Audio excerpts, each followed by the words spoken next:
What's up everyone, welcome to this video.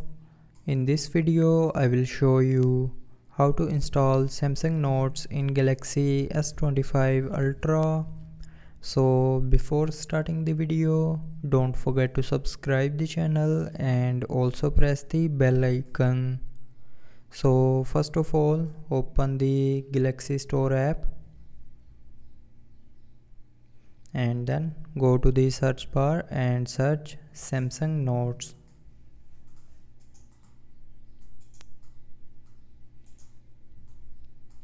And then it will show you the Samsung Notes app. So tap on this app and here it will show you a install option. So tap on install and after downloading tap on open.